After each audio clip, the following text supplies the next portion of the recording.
Hey guys, and welcome to today's episode. I am super excited for our guest today for multiple reasons. One, selfishly, she is one of my dear friends that I have known for a very long time. And then two, she has just a great tips, advice, all the things that I know we've been discussing along the way that I know she'll be able to share with you some great takeaways. So without further ado, I would love to introduce you to my dear friend, Michelle Gothier. She is a single mom of 2 adopted kids, and she understands firsthand the challenges of balancing work and family life. She was once an overwhelmed, busy mom herself and juggling a successful 20-year corporate career before making a bold move to become a life coach in 2017. Since then, she's helped hundreds of people navigate their careers and home lives with greater ease. Michelle, welcome to the podcast. Hi, thanks so much for having me. Yes, I'm so excited to have you here and one, just catch up because we haven't talked for a while, but to really dive kind of deep and have you give all of your special tips and tricks for people and how they can take these things home. And just to do a little backstory. So Michelle and I met while my husband was in med school training, which was, 25 years ago, probably. Yeah, we were just babies. I know, which is so crazy. And Michelle and I have moved apart, stayed connected, stayed friends. She was even in our wedding, near and dear. And I have to tell a funny story. So we actually met in a running group, Team in Training. And for those of you that don't know, it is a great training platform for nonprofits, cancer research. And that was how we met. And I'll never forget the day that we met. We were running and we were just small talking. And she was like, "So what do you do? And what does your husband do?" And I had told you that he was in med school. And I remember you specifically going, "Shit, I'm trying to get away from like medical people, medical." Did I? I'm sorry. I still to this day remember. And I was like, "Oh God, gosh, I'm so sorry." And she's like, "I just want to have friends outside of medicine." And I remember you specifically saying, and thankfully she kept me around, didn't get rid of me. Definitely did. 30 years later or whatever, however many years. Know. Oh my gosh, that is so funny. Yes, because I moved to San Antonio, which is where we both lived at the time. I moved to San Antonio because my husband was starting his residency. And when he was in medical school, because he was in the Army. So if anybody listening did like a military medical school, he didn't have to do a lot of the rotations at the end of med school that you have to do when you're trying to find a residency place. And so when he was in med school, he had all this free time. Seriously, I would jokingly call it Club Med at the end because he just didn't have as many things. He'd like make my lunches for work and he was around a lot. And then we moved to San Antonio and he started working. At the time, he worked like 120 hours a week, which isn't even allowed now, right? Mm-hmm. And I had no friends. The only people I knew were other doctors. We weren't from there, nothing. So I was like, I'm going to make some friends and I'm going to have some friends of people who are like from here and do other things. And then you're like, oh yeah, my husband's a med student. But that was actually great because you weren't. You were a teacher at the time and you were a runner. And I was like, okay, yes, we are definitely going to be buds. So you were one of my very first friends that I ever made during his residency when I was so lonely. Like I literally didn't know anybody and he was gone all the time. Yeah. And you put up with me. She was a much faster runner and she carried me along. That is not even true. That is not. I do remember you telling me once when we were on a long run, I will seriously buy you Starbucks if we can stop running right now. Do you remember that? I'm not surprised, but I was always up for a little pit stop, a walk break, something because I was dying. Yes, but you were a great runner and you were not I was not faster than you. We had a lot of fun. It helped us pass the time because when you're training for a marathon, you run for like 3 hours straight. It's ridiculous. Yeah. And that's how I found a lot of my close friends was in the running groups because you couldn't get away from That's me. You right. had That's 3 right. You're hours, just you were stuck. stuck right Yes. next to me and you Yes. just had to listen to me. You know that's not true. I know. Well, Michelle, give them just our listeners a little bit of background of you, your family dynamics, all those things. Yes. Well, if I say that I'm divorced from a doctor, is that going to offend your audience, do you Never, think? never. We have so many different listeners. So Well, it's please tell your interesting story. because, okay, so I was married to a doctor for about 20 years. And Mhm. as anybody listening who's in this position knows, it is a lot when you are the other person. And I'm sure it's a Yep. lot when you're the physician too. I just didn't have that experience myself, but I had a really busy business career that I worked in for about 20 years. So I was in our family for a long time, both the breadwinner and the primary parent, and really the Yeah. only one around a lot. And so for me, it just became so much pressure and so much responsibility. And that's not why I got divorced. But I just got to this point in life where I was feeling so overwhelmed with everything. And it just felt Mhm. terrible. I felt like I was not doing a good job as a mom because I Mhm. was working so much. I felt like I wasn't doing a good job at work because I wasn't working enough. I mean, everything was Yeah. like, it felt like I You're couldn't at your win breaking anywhere. point. Yeah, exactly. I was definitely at my breaking point. And I thought, Mhm. I don't feel like this is how it's supposed to be. You know, life is supposed to be fun. And my kids are both adopted, and we tried to have kids for a long time and we really wanted kids. So once we had them, it was like, I want to focus on this. I want to be Yeah. there for my kids. I had many summers of like paying a nanny to have fun with my kids. And I was like, I want to have fun with my kids. I Right. wanted, Before they leave, right? I yes, mean, yes, exactly. yeah. Yeah. So I did get divorced in there, but I will tell you, when you are co parenting with someone who is in medicine, all the same things, you have all the same things, whether you live with Mhm. them or not. So, still like that, well, I'm going to be on call for Christmas. So, you can have the kids for Christmas, or like they can come, but then I need to be available to go into the hospital. So, I had to make sure, that they were old enough to stay home alone when it got to that point. So, it's still the same Sure, you're complexity. still juggling all Yeah. the things Yes. and you have to pivot last minute for things. And Yes. yeah. Yes, Yeah. exactly. The good thing is I was practiced at it. It's not like this was a new thing. I was like, "Yep, okay, that's totally You're fine. like, We I can got this. we can work that out."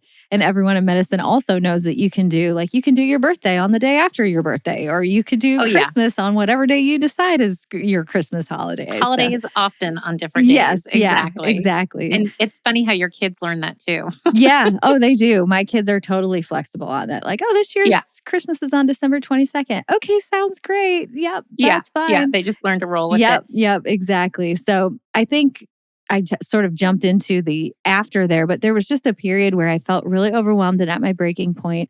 I really wanted to do something different than what I was doing, but I didn't know what. Like, I had this big problem. I didn't know how to fix it.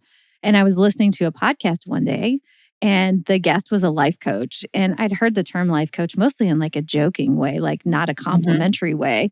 And she was talking about how she helped her clients. And I was like, that's it. That's what I want to do. And I had a couple friends and coworkers who jokingly called me their life coach all the time. Anyway, I just felt like, yeah, this is what I was meant to do. So I had this already busy life with 2 kids and a full time job. And I started doing training to become a life coach on the side. Mhm. And I started seeing clients on my lunch hours that were basically non-existent. I'd have to like shove it in there and be like, I can't come to this meeting. I can't come to this meeting. And I really loved it. And even though it was more work, I loved the actual work I was doing as a coach so much that I decided that I was just going to go for it. And at the same time that I got separated from my husband, I decided to quit my job and start my own business and get a puppy and move houses. I would do not recommend that, by the way. Oh, no wonder you felt so I know. It overwhelmed was like I and was all. overwhelmed. I made myself more overwhelmed with the goal of being less Yeah. overwhelmed. Yes. You're like, let's just rip off the Yeah. Band-Aid and just do it all Yeah, at the all same the time. same time. I was actually just being interviewed for a different podcast earlier this week, and the woman was like, So, how did you get your business going? I was like, well, for like a month, I just laid on the couch being depressed and confused. That was step You're one. like, where do I Yeah. And go? then eventually I could, like, go sit at my desk for a couple hours a day. So, I wouldn't recommend doing all that at the same time. Yeah. But in the end, by the time a year went by and then 2 years went by, it just started feeling better and better. And I feel like right now I have reached the point where I feel really good about the balance that I have in my life. And by the way, it's not the job. It's not the job. I love being a life coach and I can set my own hours, which is something that you can't do if you're in business, but you have to Mhm. set your own boundaries and really make it so. Instead, I think I first thought, well, I'll just switch careers and then it will be so much better. But no, you have to change yourself in order to get Oh, that yeah. balance that you want. Yeah. Yeah. You are the CEO. Yeah, So yeah. you you have to create all of that. Yeah. And in my case, I had a habit of just working really hard. And when I would feel Mhm. overwhelmed, the only tool I had was to work harder. And so Yeah. when I Stay brought up that, later. yeah. And when I brought that into my own business as a single mom, I'd put my kids to bed and then I'd be like, well, I'm going to go back to my office and work. And I realized I had no clients. I was just starting out. I'd literally have like 2 clients in a week. And I would go to my office and be like, I need to work. What am I working on? I Right. don't have any clients. Right. I've already done all the marketing things that I have ideas to do. So it was funny. I was unconsciously just recreating the same situation. And that's when I realized I have to be really intentional about how I want my life to feel Yeah. and then build Yeah. boundaries and things around that. Yeah. No, I love that. And so you kind of touched a little bit on what I was going to ask next. So, exactly what is a life coach, what a life coach does, because I was the same as you. I'd heard about it, but I didn't really know if it was something that I needed. I didn't really know what they did. So will you just, for those that don't know what a life coach is Yeah, or how it works, will you just explain that? sure. There are lots of different life coaches who do lots of different things, but I'll speak for Hmm. myself. I know Yep. that that can be Yep. true. So when I was getting divorced, I had this therapist and she was awesome. Like I have written her several thank you notes over time. She was so great to me. Mhm. But the part that I felt was missing from therapy was what should I do? Like what actions should I take? So she really helped me process what was going on in my life and, helped me gently make a decision from a good place. But I'm such an action taker of a person. I literally wanted her to like give me homework, tell me Yeah. what I should Right. do. And so that's the way that I describe life coaching. So it is, yes, we talk about the behaviors that you may have had or habits that you have had from the past, but it's much more forward focused. And in my Mhm. coaching, it's a lot about me helping you stay accountable. So if you're working on something, then I would say, what we can you do in the next week to make sure you go forward on this? So Mhm. that to me is the Mhm. biggest difference between a life coach and a therapist. And therapists are trained in a totally different way, by the way. So Sure. they can help people with trauma and things that I really don't know anything about. This Yeah. is much more how are you thinking about things? How is that affecting what you do in your life? And when you change the way that you think, you get different results in your life. Yeah. Well, and I can speak from experience. So I did do life coaching with Michelle, and I probably need to still continue doing it. I've had quite a few sessions with her, but I remember specifically us talking, and I was parked in a parking lot, and it was like ugly crying. It was ugly crying to Michelle, and it was like, where in the hell is this coming from? Like, I didn't even know. And she has this, not only is her voice like so calming, but she's got this way for you to kind of pause, stop, reflect, and just lay it all out there. And then she kind of helps you pick the pieces up and where do we start? And I wanted to just give her a little shout out because there are still tools, Michelle, that you have taught me that I still use. And I wanted to mention 3 of them. Oh, that's so great. Thank you. Yes, tell me. Yes. Yes. So one of them is I am the big what ifer, and I can what if something into the ground and it's spiral. It could be any time of day. Typically, it's about 2 in the morning when I'm solving all of life's problems. And she taught me to be like, you are trying to fix something that hasn't even happened yet. But I have what ifed it till it's in the ground, that it was rewriting this script, rewriting this story, rewriting the way that this story was playing out in my head.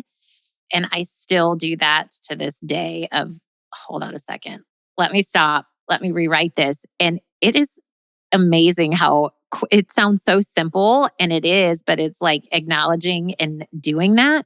It has helped me tremendously. That is so great. Yes. And I feel like our brain just does that naturally. Our brain is wired to try to keep Yes. us safe. So it's like, let's investigate every bad thing that could happen from this idea.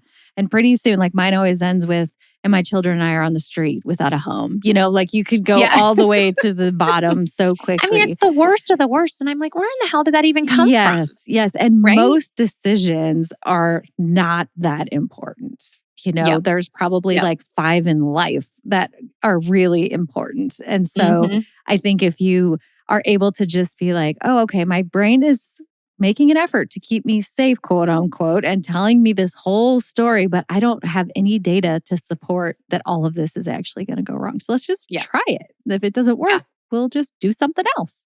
Exactly. And that brings me to the second thing that she taught me in our coaching was basically like acknowledging how I was feeling. Mm-hmm. If I was like tensed up, if I could feel something in the pit of my stomach, if I could feel my heart race or sweaty, like, okay, acknowledge what's happening, but then just move on from it. Once I've retold this story, rewritten this script, acknowledge that feeling, sit with it for a minute, and then let's rewrite it. And so just knowing that it's okay to feel that way. Yes. And to pay attention to the clues that your body's giving you. Because usually, if you get that feeling in the pit of your stomach, it's probably something that's a no for you.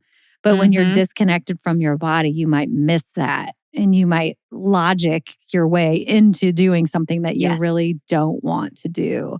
When I was super overwhelmed and busy, I really just didn't have time for feelings. I'm using air quotes on that. Like, who's got time to feel anything? And I would brag, barf, but I would brag like, I haven't cried in like 5 years. I mean, I'm fine. I am fine all the time. There's nothing you can say or do, or you can give me a million things to do, and I will never break. I am such a strong person. I don't know why I thought that was a good path to take. Yeah. But I do. I mean, I was given the message over life that it's good for me to be easy and agreeable and okay.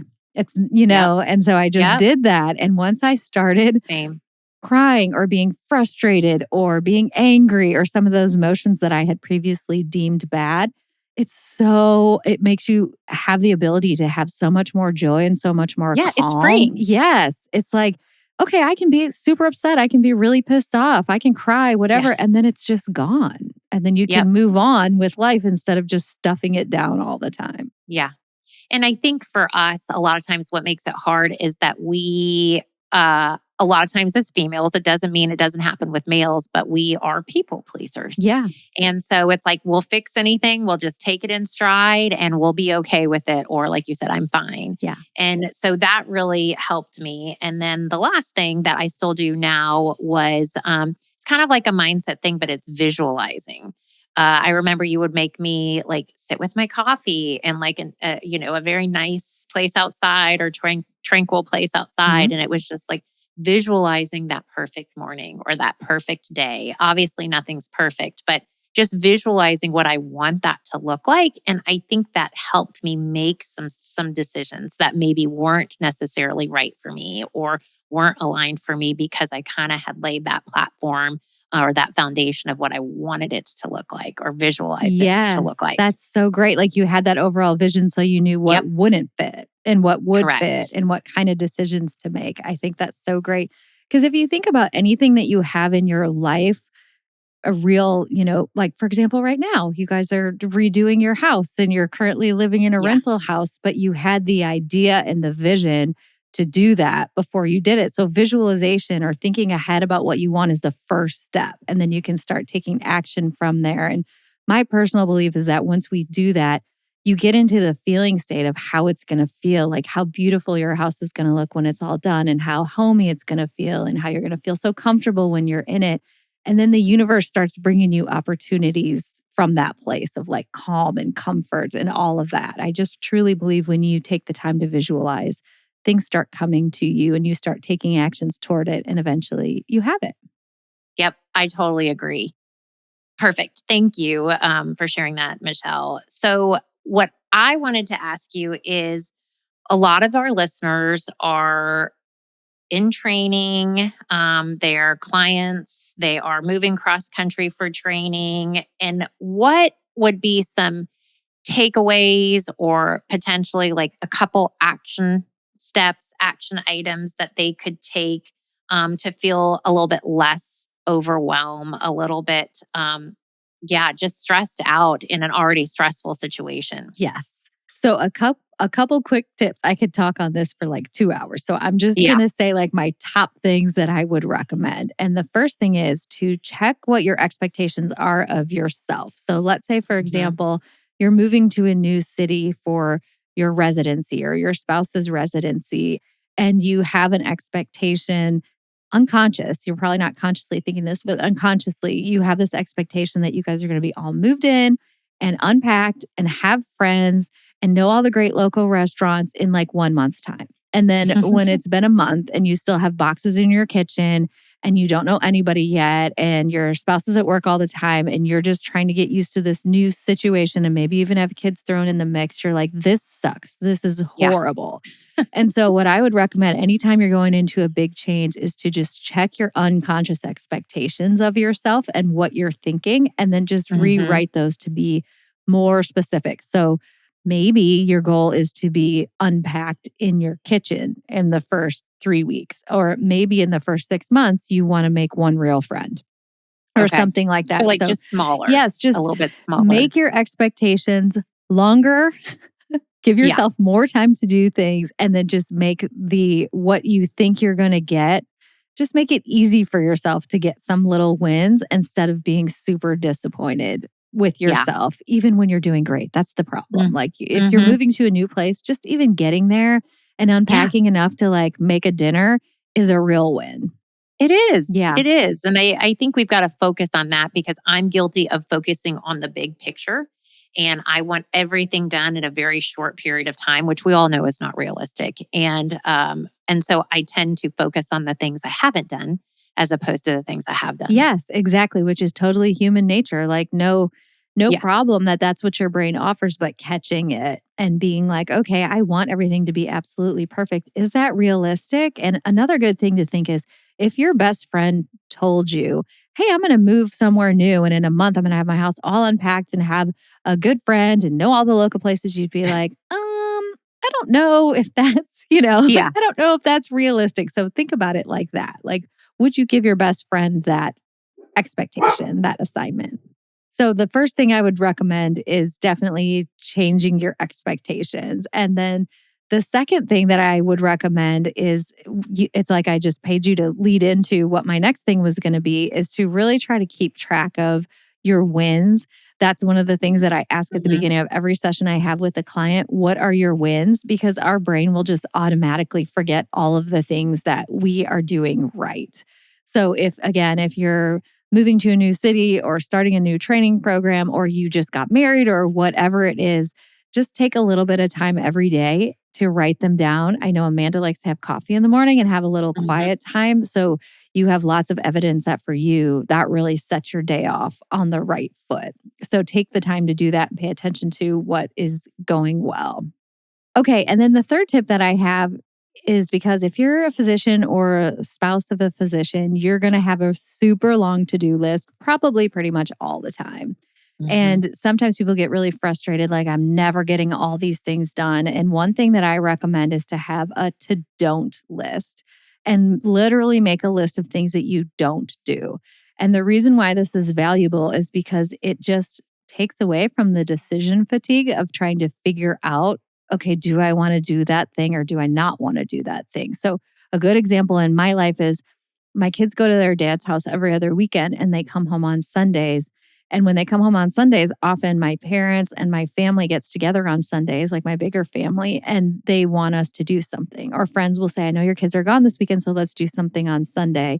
And I just found over time that that turned out to be a train wreck because Mhm. they're Too tired. much stuff. There's a lot of emotional, transition between places. It's physically like a 2-hour drive for them to get here. And so we just don't do things on Sunday.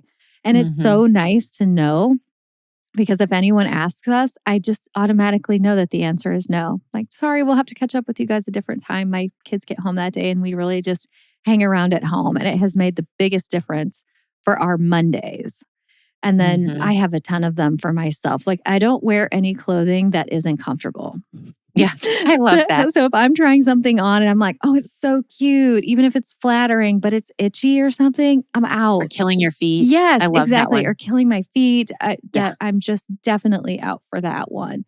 And I really don't enjoy feeling uncomfortable all day. It just makes a big difference in my day Yeah. if I feel comfortable or uncomfortable. So that's another one that I have personally for myself. I don't know. What do you have on your Well, to don't list, Amanda? I think it just helps, like you said, make decisions quicker. And for me, it helped me learn to say no and not feel guilty. If I'd already made up this list of things that I'm, know for sure that I'm not going to do, one of the things that we did when we had kids, we had told both sides of the family that we weren't going to travel for Christmas because one, it was just hard over the holidays. It made everything hard. We didn't want to have to lug gifts or anything. And then as a family, we wanted to start our own family traditions. So that was one of the things that we knew. And thankfully our families understood and respected it. And then as we got older, as the kids got older, it was a little bit easier to travel and that kind of thing. But I love the idea of a to don't list. And then do you recommend that list kind of change or? Yeah, I definitely think you could look back at it, but I think it's one of those things like you make the to don't list and you keep it in your planner where you're doing your to do list. And then you can just remind yourself. Like for me, I mentioned that I came from a background of doing work at really odd hours. And now I just don't. I just don't. I Mhm. very rarely have a meeting before 9 and I don't have meetings after 4. And so if I meet somebody who's like, oh, I'd love to work with you, but I have to meet at 7 o'clock in the morning, I'm like, shoot, I will give you the name of a different coach who I know does those hours because it's just not me. And it's not Yep. even a question. It's nothing personal against that person. So having boundaries like that just really saves you and it helps keep you in line because sometimes you might be in a moment where you really like the person or you really want to help them or whatever, but it doesn't fit into the life that I'm trying to create for myself and my Yeah. kids. Yep. I love that. And I think the to don't list could bleed into both personal, business life, your family, your kids. And so I love that. Yes, I totally recommend that. Okay. So I always love to wrap up each episode with the same exact 2 questions. So, first question, tips or advice that you would give your younger self? Oh gosh. Okay. I think it's funny. I'm wearing this t-shirt right now that says, I got this. And I think Mm, that is what I would have told myself. So when I was moving to San Antonio, and my husband was in the military and doing his residency. And I had a job that I had worked at an office and now I was going to be remote. And I had just had so much pressure on myself to like mm. try to make everything work. And so what I would say is like, it's all going to be fine. It's it's never as big of a deal as it feels like. And Yeah. everything In that in moment, right? It yes, in feels that heavy. moment, it just feels so heavy. And I think we talked about acknowledging our feelings and saying, like, I feel really like if I were to look back on myself, I feel really lonely. I feel really sad. I feel stuck. I don't know what to do. Mhm. Like acknowledging that all of those feelings are true, but reminding yourself, like, it's all going to be okay. You're not going to Yep. be in that place forever. Even Mhm. when we couldn't have kids and all of our friends were having kids and I was going to baby showers and I was so sad. First of all, I wouldn't let myself acknowledge that I was sad. Mistake number Yeah. one. But if I could have just let myself be sad and then told myself, it's going to be okay. Life is going to work out okay. It might not seem like it right now. And now I feel like, oh my gosh, I could have had a better outcome than I actually had. I just couldn't see it at the time. Yep. Yep. Exactly. Okay, last question. If your life was a reality TV show, what would it be Oh called? man. And I love this one so much because people's answers crack me up. I bet. Oh my gosh. Okay. The first thing that came to mind was and she has boundaries. That would be mine for sure. Because as a person who is a recovering people pleaser, working so hard all the time, trying to prove my enoughness and all that stuff. And I think if you did a reality show of my life right now, you'd be like, okay, she does what she says she's going to do. She's got boundaries. She's got says it together. no. I don't know if I'd go as far as she's got it together. Some days that could be the title. Yeah. As all of us. Well, I love that. I think that's a perfect title for you. And I loved this time for us to connect and just catch up. And I think a lot of what we discussed and tips will definitely help a lot of our listeners. And if somebody is interested in reaching out to you or potentially coaching with you, what's the best way that they can find you or get in touch with you? Well, they can go to my website, which is just michellegothier.com. And that has one fun thing on my website is a free quiz to see why you're feeling overwhelmed. And it gives you the answer and then also gives you some free resources that you can use to try to feel better. And then and you can learn how to work with me on there too. You can schedule a consultation with me from the website. And then my podcast is called Overwhelmed Working Woman. So if you're looking for just a free way to feel better, I drop a new episode every Monday and it's always short and it always has one tip that you can take through your week to feel less stressed or overwhelmed. Yeah, I listen to her podcast every single week. And like she said, it's nice because they're just little nuggets, little takeaways that you can apply like right away to whatever your situation is. So highly recommend it. Michelle, thank you for being here. Thank you for your time. And you'll have to come back. I look forward to it. I know we have so many more things that we could discuss. Yes, so I would love to have you back. For sure. Well, thanks for everything that you're putting out into the world. When I think back to, I was talking about when we first became friends. Yeah. First of all, there weren't podcasts then. Yeah. Right. But if there would have been a podcast like this, that would have been so amazing. Or if I would have had a realtor like you, first of all, I would have just made you be my friend, but someone who is really knowledgeable about what I was specifically going through and like where we should live and connect me with groups that could be good for me. I just feel like you're taking everything that was hard when we were in that place and you're solving it for people and creating community where we didn't have community. So I'm really appreciative of what you're putting out into the world. Well, thank you. Those kind words mean so much to me. So I appreciate you, your friendship, and your time. So thank you guys. And until next time, that's a wrap on this episode of Behind the White Coat. I hope today's conversation left you feeling more understood and supported. And if you enjoyed this episode, I would love for you to subscribe, leave a review, or share it with another physician spouse. Your support helps more of us to connect. Keep in mind, this podcast is for you. So let's keep this conversation going. DM me on Instagram at Amanda Barron, Realtor, with your thoughts, topic ideas, questions, or even guest suggestions. I would really love to hear from you. Thanks for spending part of your day with me. And remember, you are never in this alone. See you next time.